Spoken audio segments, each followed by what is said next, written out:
Thanks,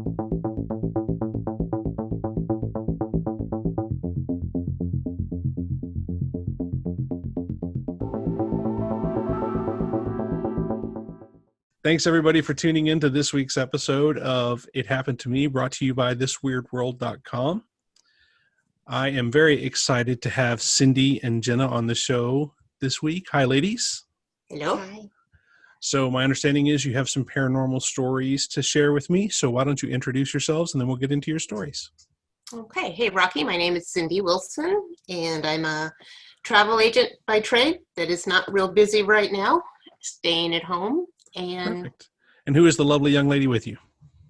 And my name is Jenna, and I'm an esthetician. Oh, cool. So I have to be honest. What does an esthetician do? That's a hard word for me to say, apparently. It's okay. I'm a skincare expert, so I do facials, waxing, chemical peels, eyelash extension. So you make people pretty. I try. Yeah, awesome. That's a cool job. So you're one of those people that gets to put people on their best foot and then they feel amazing afterwards. Yes, people want to come see me. All right, absolutely. That's awesome. And she's fantastic at it. If you're ever out in this area, she's great. Perfect. Well, that's fantastic. Like I said, it's always cool to get to speak to people who make people's lives better. My wife's a nurse, and that's the way I feel about it too. She literally saves lives every day. So it doesn't get better than that, right? Yeah. So, all right. So I understand you ladies both have some paranormal stories to share. I don't care which one of you goes first. And of course, I will probably stop you along the way and ask some questions just to make sure I understand the story. So who wants to go first? I'll go. Okay. Very good. Okay, I haven't really had very many per se, but I feel that there has definitely been a few things happening around me and in my life. I had a friend staying with me a couple years ago who I believe was an empath, and during the time while he was here visiting quite often, and then even afterwards, there seemed to be quite a bit of activity. There was one day that he happened to be sitting in the living room and could see my kitchen table and said that there was a woman standing there from the waist up. Okay. And for some reason, when I watch different shows and things, I hear a lot about women in white dresses, and I don't know if there's a white dress thing that's very common, but this one happened to be wearing a white dress, but he could only see from her waist or so up, and then she disappeared. Just so you know, in folklore, there is a lot of different cultures have myths about the lady in white or the lady in gray. It's Right. a very common recurring theme in hauntings. I've heard that too. Yeah. One of the things that would happen quite frequently is I've got a small dog. He's a multi-poo and is prone to constant barking and running around, being pretty neurotic all the time. And what he was doing he would sit and kind of not bark, which was very unusual right off the bat, but he would sit there and watch something, and you could see his eyes kind of trailing, and he would be like doing this with his eyes and watching, and there was nothing there. And then he would just start shaking and jump onto me to hold on, like as if he couldn't hold on any tighter, and just really shake. So that happened quite a few times, to the point that we both finally said, okay, if there is a spirit here, you're welcome, you can stay, that's not a problem, but don't scare my dogs. The other one that I have was completely oblivious. He's a husky Malamute, much bigger than this one, but there was no reaction with him whatsoever. And is that in the home that you currently live in, or was that in a different house? Okay. Yes, that's in the house I'm in now. There After was that, one night. just out of curiosity, after that, did the dog stop having the problems? Yes. So I don't know if you watch paranormal shows or anything, but a lot of times they'll tell you just need to state your boundaries, and that will help if there are entities. Like I said, in this particular show, we just kind of talk about experiences, but my understanding is if you state your boundaries, that can help the entities, if there are entities out there, know what they're allowed to do and what they're not allowed to do so that you can cohabitate. And So that's kind of what I thought too. So that's why we stated it. It's cool. okay, but it's not okay to scare my dog. It's okay to be here. It's not okay to mess with us, right? Right, right. There was one night that middle of the night, the dog was asleep on my bed, and we both just woke up. I sat straight up, he jumped up, and it was to the sound of breaking glass. And it was a huge crash. And of course, I got up, I started looking around, didn't see anything, thought, okay, I went back to bed. Theodore, the dog, went back to bed. We both fell back to sleep. The next morning, I got up and started looking around to see just, what could have fallen, what crashed.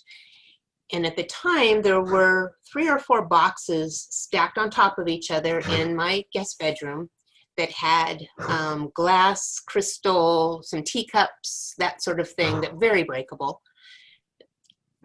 in the boxes. And the top box was like sitting on the floor on its side, but there was nothing broken. There was some of the teacups had fallen out of it, but there was absolutely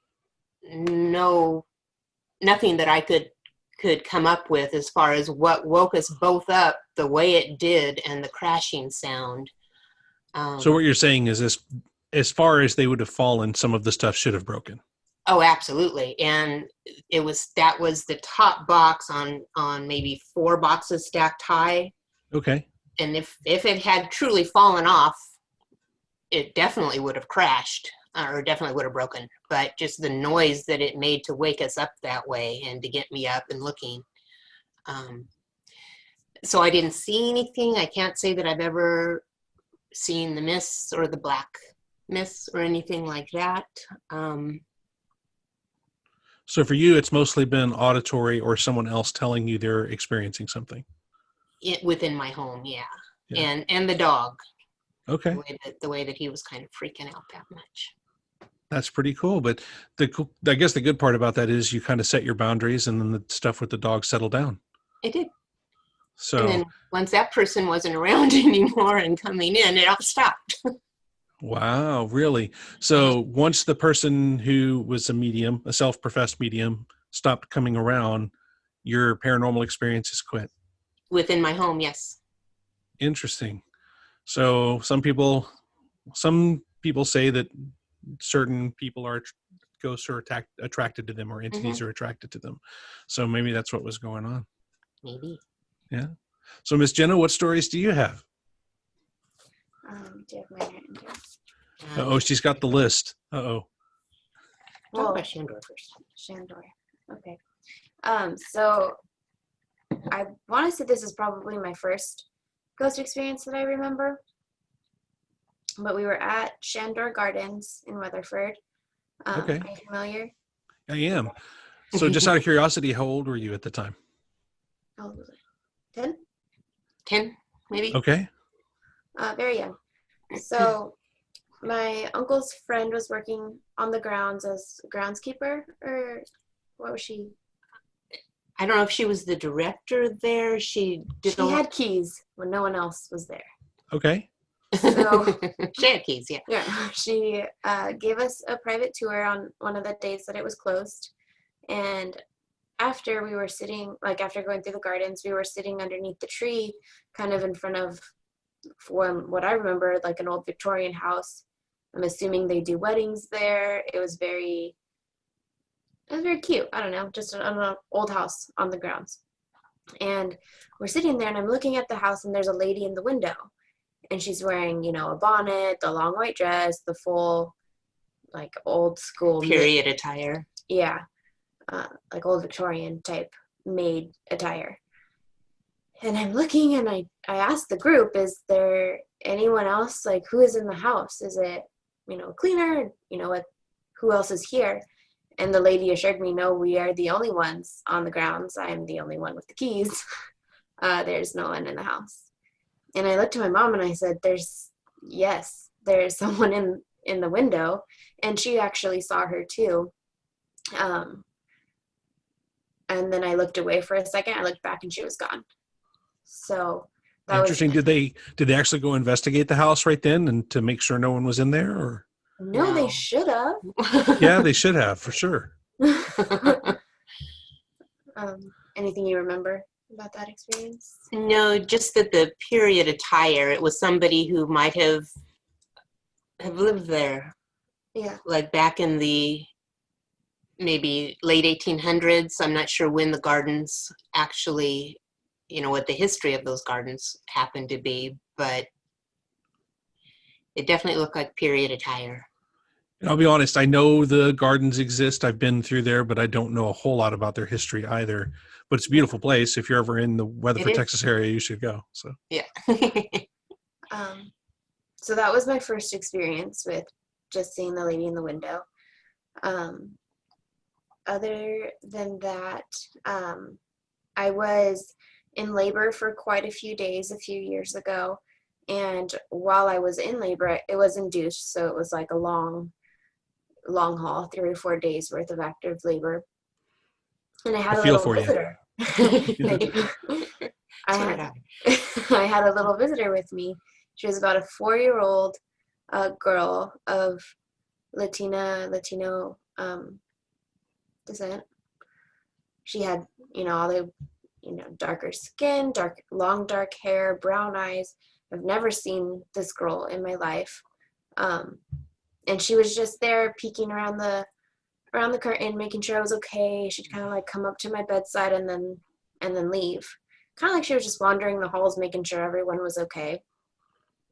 The interesting thing with that is it was a brand new hospital, like within the year had opened.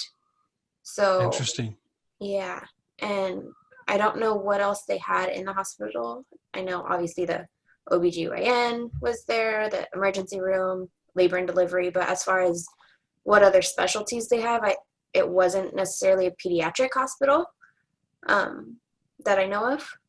So Well, and were you aware that it was a spirit or a ghost at first? yeah. Okay. What made you aware? Because, I mean, if you're in a hospital and you see a little girl, you might just think, hey, that's a little girl wandering around. What's up? Well, asking my mom if she saw her for one thing, Uh-huh. and she said no. And No one's here. When it's a spirit, you can just feel their energy is different. Okay. She was very peaceful, very calming. She didn't make any noises. I couldn't hear her footsteps. She didn't talk to me. Interesting. she just stared. But not in a creepy way either. Just like, hey, okay, bye. Yeah. You know? Just like a little kid would do. Like they're peeking in on you and then they're gone. Mhm. Yeah. Yeah. Very interesting. And the door was closed and the curtains were closed because she was having such a difficult time with her labor Okay. that nobody was allowed in. No other family could come in. There weren't any other visitors. So to have a child especially coming Just in kinda at that time, kind of show up. literally. Yeah. Yeah. Well, that's kind of cool, but it was a calming experience. So you weren't afraid or no? That's kind of cool. Yeah. So is that the only 2 big experiences you've had? Yeah. I mean, go on. I try to keep these around 30 minutes. So feel free to talk about whatever you want to talk about. Another child's story. Very recently, my husband has no paranormal activity experiences whatsoever unless I'm attached to them. So he's not sensitive whatsoever. So one night we put our daughter to bed, and she usually doesn't talk to herself very often. And this one night we put her down and then we go to brush our teeth, and she is chatting away, like a chat and then wait for a response and then a giggle and then a chat, and then she was having a 2-way conversation for sure. And my husband and I looked at each other and we're like, that's creepy. We don't like that. Not a fan. But we go to bed, everything's fine. At about 4:30, maybe 5 in the morning, we hear the like pat pat pat pat pat of a toddler's footsteps. And I hear it coming up to my side of the bed. He hears it in the living room. We both shoot up out of bed because it was so loud. And because we have a toddler, so if she got out of her crib, that's something we need to address. I got up and I looked to the side of my bed expecting to see my daughter. Nowhere to be found. My husband gets up, runs into the living room. Nobody is there. He looks in her bedroom and she is perfectly asleep in her crib. And so you both heard it. I mean, he got up too. It wasn't like you woke him up. He heard it at the same time. We shot up out of bed and said, "What the F was that?" Yeah. Is what I said. Yeah. And he said, "I don't know, but I'm going to go look."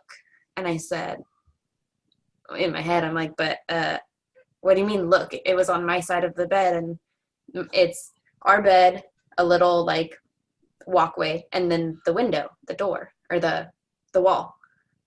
So he doesn't come to my side of the bed ever. So when he's like, "I'm going to go look," what are you going to do? Like, there's a foot here. Yeah. And there's no one here. Yeah. So there's not a whole lot of looking you're going to do, honey. Thanks. No. So that was interesting because we both heard it. It was so loud. We know what a toddler feet running pat pat pat sounds like. Yeah. Well, and it's also when a kid enters your room, there's a certain, I know it sounds crazy, but you can feel them enter the room, right? Yeah. So you feel like you're talking about their energy when they walk in the door. You're like, oh, there's a kid in here. Yeah. So your mom instincts go into overdrive and you're like, oh, my kid is in here. Why are they in here? They're not supposed to be in here. They're supposed to be in their room. So I'm guessing you also probably experienced that feeling. Yes. It was a little jarring thinking, how did she get out of her crib? Because at that point she can't get out of her crib. She's gotten out once and she fell out, she belly flopped, and she's never done it again. So to me, it was, what is she doing? How did she get out? Is she okay? And then I didn't see her, but I knew what I heard because I hear that noise every single day. We have laminate wood flooring, and we only have, at that point, we didn't even have a rug yet. So it was just odd. So out of curiosity, is your home older or is it newer, been renovated or? Older and has been renovated recently. Recently? Yeah. We moved in last May, and it had been vacant for about a year renovated is a nice way to say it. Okay. They did a few upgrades. Yeah. Themselves. Yeah. I gotcha. Yeah, so it was messed with. Obviously, like the new flooring, new paint. That's about it. So I don't know how. I know paranormal activity usually comes up with renovations. I don't know if there's a level of renovation that they look for. Yeah, I don't know either. I think that. So it's interesting because you hear about that, especially on paranormal shows. They're like, well, yeah, we started, moving some stuff around or whatever. And sometimes it seems as simple as they took a dresser out of one room and put it in another. And sometimes it's like, well, we knocked down some walls and then stuff started happening. So I think it just depends on if ghosts exist in the way that we think they exist, or that most people would claim they exist. I think it just depends on, they're just like people, right? So it would depend on the person. If they're really particular about their things being in the place that they've put them, then maybe moving the dresser into the other room really upsets them and they want to do something about it. And if it's a little kid, maybe that doesn't bother them, but maybe all new flooring, well, yeah, that's new. It makes sound. I want to go play on that. Mm-hmm. That kind of stuff. I don't know. Oddly enough, with that experience, though, they have a golden retriever that at different times has definitely alerted to like a corner of the ceiling. Okay. And started shaking or barking or carrying on. Yet with that experience, he was asleep on the bed and he didn't wake up at all. Yet both of them, out of a dead sleep, woke up. But whatever that was, it wasn't alerting to him. Wasn't alerting to him because he's used to, I'm sure, having the toddler at home. Yeah. And used to little feet running around. So I don't know. And that's the house you currently live in? I'm sorry? Is it, and this is the house you currently live in? Yeah. Yeah. No, Awesome. that was like 2 weeks ago that happened. Maybe Oh, 3. wow. So very recent Mhm. experience. So have you had other experiences in your house besides that? This one? I don't think so. No, just some weird energy, like from the backyard where she can feel Oh, yeah. that there's, and that was just a couple days ago as well, where she just felt outside. The dog didn't want to go out. He wouldn't eat, Hmm. and he always eats. So that was a weird thing, just of the whole energy though. It was bad. And I usually have good experiences with paranormal and things like that. But I walked out to the back because we keep his food in a big Tupperware thing in the back. And I went to fill up his bowl, and I kept looking to the corner of the backyard because I thought someone was there, and I was home alone. My daughter's in bed asleep, and that one scared me. I didn't see anything, I didn't hear anything, but it was an overwhelming feeling. And then when I put Koda's food down and he didn't eat it, he just followed me inside. I brought the food inside and I shut the door, and everything seemed fine inside, but whatever was outside didn't want me outside. Okay. And can I ask, just out of curiosity, what part of the country do y'all live in? We live in San Diego, You live in California. San Diego. Okay. And are you in the city proper, or do you live outside the city? I'm in La Mesa, California. Okay. And I'm going to be honest, I don't know a whole lot about it. So is that more of an urban feel or more of a country feel? More urban. Mm-hmm. We're just Okay. both in the outskirts. I'm in Chula Vista, which is south. So developed areas, but more suburb-ish, if you want to call it that, as opposed to the city. La Okay. Mesa So is right older. next to SDSU, so I live next to a lot of college housing, and we're about 10 minutes from the college. Okay. But it's older neighborhoods. They've been Yes. there, established Mhm. neighborhoods. They're not stuff that's just been put in. No. Okay. No, we're both in older neighborhoods. Okay. Remind me. So, like I said, we could talk about a couple of other things if you have other things to tell me. Remind me when we're done. I want to stick around for just a minute, and I want to talk to you about a couple of things, just one-on-one, if that's okay. Yeah, sure. Okay. I'd Awesome. like her to tell you the story about the black mass that she saw If that's okay with her, I'm down. in Germany. In Germany. I tend to block this one out very well. Okay. I never think about it. I actually completely forgot about it until a few days ago when she brought it up. But I was staying at my best friend's house in Germany, and she would stay at her boyfriend's house every once in a while, where I would be in her room alone or in the house in general alone. And this particular instance, I don't remember who all was home. But she lived in the technically fourth story of the house, which was just her bedroom. And Okay. it wasn't like, it was a very just like tall house. And it was on the steps, right? I was going to the restroom one morning, and I think I'm walking to the restroom. I don't think I'm walking back. And out of not really the corner of my eye even, there's a shadow man that's just walking down the steps, just walking. Like walking from the floor that you're on down to the next lower level?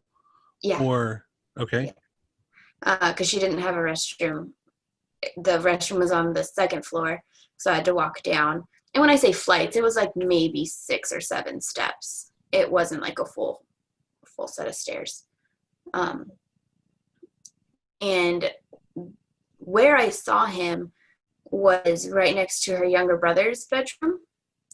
And he had nightmares. He was about 7 or 8.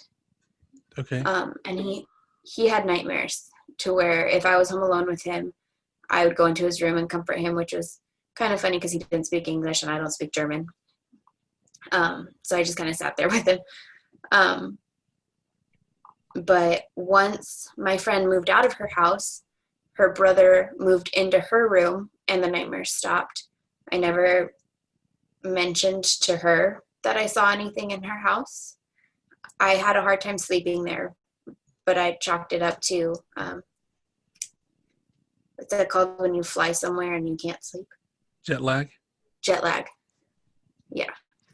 But you got over that after a while. She was there for quite a while. But what I do remember when she told me about it was that once this black mass had gone down the stairs, then it went off through the kitchen and through a wall. Okay. Do you remember it that way as well? Yeah. And did you see it more than once or just the once? Just the one time. Okay, but the little brother was having nightmares until he moved rooms. Yeah. And in that room, before he was born, goodness, was my mom's dog is having issues. That's fine. Lucy, my friend, had actually lived in that bedroom before her brother was born and had nightmares as a child too. And then she moved up into her room and was fine. And then the brother living in that room had nightmares, moved out of that room, and then was fine. She would also see orbs from the bedroom window that she was staying in. It was up against like a forest area. Everything in Germany is up against a forest. Well, this is true. But she said she'd look out the window and just see different orbs throughout the trees. Mm-hmm. Interesting. That's actually very common in Germany. Yeah. To see orbs of light. Yeah. Maybe they were will-o'-the-wisps. You never know. Really? Well, we're pretty close to 30 minutes. I think do you have time for maybe one more story? Sure. If you have any more to share?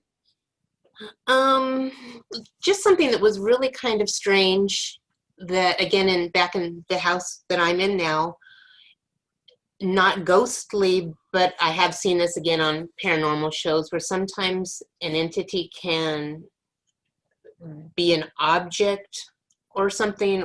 But what had happened was I've got like a white painted beam that goes through my living room. And as I'm walking through the living room and glanced up at the beam, I could see a big spot, I'm going to say maybe 2 inches or so round. And it looked like one of those giant moths that had maybe flown in and was like up against, stuck on the beam. And I didn't pay a whole lot of attention to it. It's like, yeah, well, it'll fly back out. But it was there for a couple of days. And so I thought I need to, I guess, get rid of it, make it leave or whatever. So I got a broom handle that I could reach up there. And when I touched it, not only did it not move, but it didn't, at that point when I was looking at it, there was no dimension to it. And so I used the other part of the broom part to try to sweep it off. And it was more like a stain or a spot on the wall. It wasn't anything that had flown and stuck there or whatever. And I thought, okay, well, now I'm going to have to get up there and clean that off. Waited a couple of days, glanced up, and it was gone. And I thought, well, that's kind of odd. Where did it come from? Where did it go? Yeah. Until I look around my living room, and it's on another wall. Just this wall. And same thing. I went over to try to touch it, and it wasn't a moth. It wasn't anything that could have flown. Again, it was like a stain or a spot on the wall. Same thing. Don't really have a whole lot of time to mess with it right now. I'll deal with it later. Came back, checked it out a couple of days later, thinking I'm really have to, get up there and clean that. And once again, it was gone. So I have no idea what, if anything, that could have been. But again, just something strange that I can't explain how that would get up there. And it hasn't come back? No. Okay. That is very interesting. Don't know. So out of curiosity, how old is your house? This house it was probably built in, I'm going to say 75. Okay. So it's not terribly old, but it's not a new house either. Okay. Mm-mm. It'd be interesting. You might want to do some research on the property and see what was there. Well, I know there was before. only one owner, a husband and wife, that lived here, and they bought the house new. The woman who had lived here passed away. Her husband lived here for a while after she had passed, and then he had dementia and ended up passing, and the house is still owned by their children. I'm Okay. renting it. Okay. Very interesting. Well, if you ladies are good for today, I'd love to have you back on the show if we have more paranormal experiences. And what's that? She probably will. I don't get too many, unfortunately. I kind of like to, but I started doing the whole ghost hunting thing, and I got scared thinking I didn't want anything attaching to me and bringing anything home. Yeah, I can understand that. If you believe in that world, it can be very dangerous to have things come home with you. So, well, like I said, I'm going to go ahead and stop the recording. I'd like you to stick around for just a minute. I want to talk to Jenna one-on-one. I just have a couple more questions, and then I would love to have y'all back. Sure. Thank you, Thanks, ladies, Robbie. for being on the show. Nice to Thank see you. you. Absolutely.